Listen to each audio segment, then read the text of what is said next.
Hello, bonjour à toi, bienvenue dans cette nouvelle vidéo. Je suis Morgane, je suis coach pour les jeunes mamans qui ont envie de faire leur maternité une puissance. Aujourd'hui, j'ai envie de te parler de cette fameuse phrase que je me suis dit beaucoup et que j'entends encore beaucoup autour de moi. Ce fameux ça ira mieux plus tard. Alors ça ira mieux plus tard, quand il dormira, quand je reprendrai le travail, quand le Covid sera terminé, quand il aura grandi. Il y a beaucoup de quand ça ira mieux plus tard, quand. Et on peut mettre beaucoup de conditions à ce mieux-être.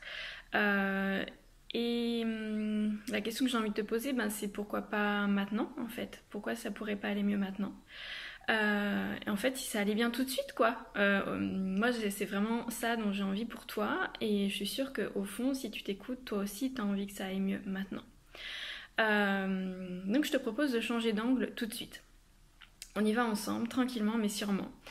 En fait, t'es l'héroïne de ta vie et c'est ok de pas toujours avoir ce premier rôle, ce rôle de l'héroïne dans sa vie et de parfois se laisser mettre au second plan ou de laisser les péripéties de la vie prendre le contrôle de notre vie. C'est complètement ok, on est humaine, mais ça peut pas marcher très longtemps comme ça. Ça peut pas marcher toute une vie, mais ça peut pas non plus marcher des mois, des années. Du coup, je t'invite vraiment à reprendre ton pouvoir et c'est ce que je vais t'inviter à, ce que je vais te guider à faire dans cette vidéo. Reprendre ton pouvoir et en fait ne pas laisser aux événements extérieurs ce pouvoir de prise sur ta vie, ce pouvoir de décision sur ce que peut être ton mieux-être, ton bien-être maintenant. Donc, la première chose que je voulais te partager, c'est ne fais pas mon erreur. Mon erreur, ça a été quoi? Ça a été de croire que ça serait mieux ailleurs. Ça irait mieux quand je serai ailleurs, quand je travaillerai ailleurs, quand j'aurai un appartement différent, quand voilà, l'ailleurs. Euh, pour, pour te raconter plus concrètement ce qui s'est passé pour moi, j'ai changé d'école, de lieu de travail, en me disant que j'étais pas bien là où j'étais et que très certainement c'était dû aux circonstances même du lieu où je travaillais, des gens avec qui je travaillais, etc. Alors que il y avait des gens géniaux hein, dans ce boulot, mais voilà, je me racontais cette histoire que c'était ce lieu de travail qui me convenait pas et je suis allée travailler dans une autre école. Et en fait, ça n'a pas du tout été mieux, bien au contraire. En fait, j'ai emmené tous mes problèmes avec moi. Et ça a été exactement pareil, voire pire. Tout simplement parce que je me suis rendu compte que c'était pareil. Et là, je me suis effondrée. C'est à ce moment-là que je suis tombée en burn-out professionnel et maternel. Donc en fait, je refusais complètement de voir que ce job, en fait, c'était juste pas le bon fit pour moi. C'était pas ce qu'il me fallait, ça correspondait pas du tout à ma personnalité, à ce que j'aimais faire dans la vie, à ce pourquoi j'étais douée dans la vie. Même si ça recoupait beaucoup de mes valeurs. J'étais éducatrice Montessori, donc je portais haut les valeurs que l'éducation Montessori prône, mais j'étais pas du tout à ma place en tant qu'éducatrice Montessori auprès des enfants.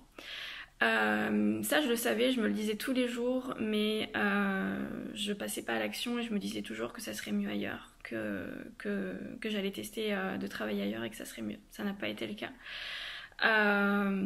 En fait, il fallait que je change de job et pas juste aller voir ailleurs. Il fallait que j'attende.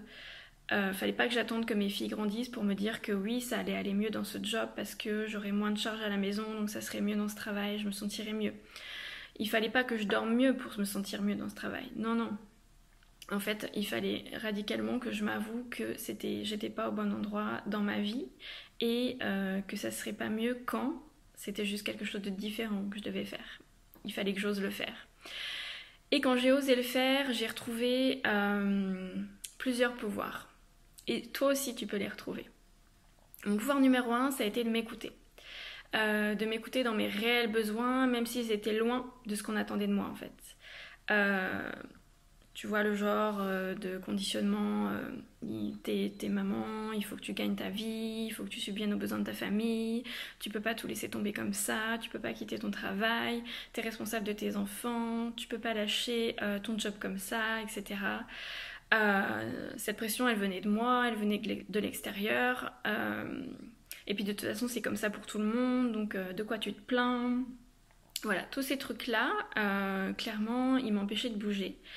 Et en fait, j'ai décidé de les balayer du revers de la main et de me reconnecter à vraiment mes besoins à moi. Et mon besoin à moi, c'était pas de travailler dans cette école vitam aeternam jusqu'à la retraite. C'était pas de me casser le dos, à être à quatre pattes avec des petits enfants que j'adorais et de continuer à me casser le dos avec les miens en rentrant. C'était pas ça à quoi j'étais destinée, et ça comblait pas du tout mes besoins uniques. Je suis une personne unique, tu es une personne unique, tu as des besoins uniques.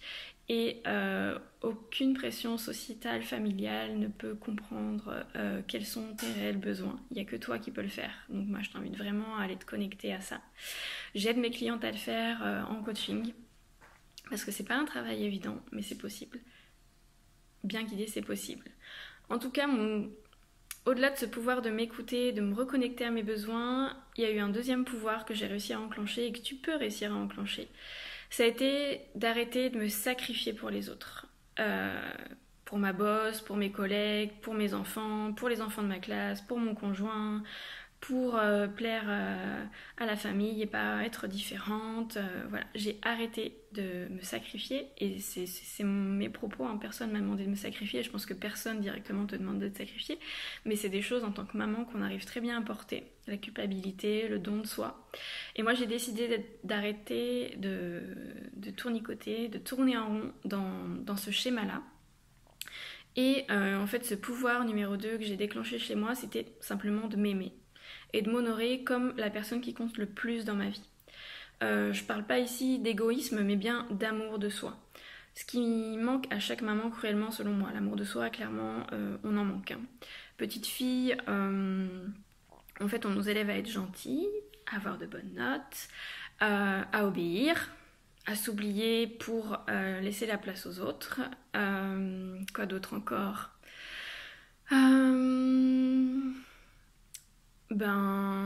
Ouais, faire passer les autres avant nous, à pas faire de bruit. Voilà. Je pense que ces messages-là, on les a toutes reçus petits de notre entourage, à l'école. On nous conditionne à ça. Mais en fait, moi, je me demande, mais quand est-ce qu'on nous apprend à mesurer notre valeur en tant qu'être humain, en tant que personne? Quand est-ce qu'on nous apprend notre capacité à faire nos propres choix? Et c'est ça que je transmets en fait à mes clientes, parce qu'en fait il vaut mieux tard que jamais. Une fois qu'elles sont dotées d'une confiance en elles, d'une estime d'elles-mêmes et du pouvoir de faire leur propre choix, crois-moi, elles rattrapent tout le temps passé où elles n'avaient pas les rênes de leur vie, et ça drop. Donc en fait ça n'ira jamais mieux plus tard. Les circonstances extérieures te lanceront toujours des challenges. Par contre, toi, tu peux décider d'aller mieux maintenant. De t'écouter, de t'aimer et d'agir pour ton bien-être dès la fin de cette vidéo en fait. Dès ce soir, dès demain. Si tu as besoin d'être accompagné, éclairé sur ce chemin, je te propose d'en parler de vive voix. Je suis là pour toi, en tête-à-tête, de façon complètement confidentielle. Il te suffit de réserver un appel, un court appel avec moi, où je m'engage en fait à te donner toute mon expertise pour que tu repars de cet échange intime et confidentiel entre toi et moi avec énormément de clarté sur ta situation actuelle. Et je m'engage aussi à te donner ton plan d'action pour savoir quoi faire, comment agir pour te sortir de la situation qui te pose problème aujourd'hui en tant que maman. Je t'embrasse, je te dis à très vite pour une prochaine vidéo et très certainement à très bientôt de vive voix. Je t'embrasse.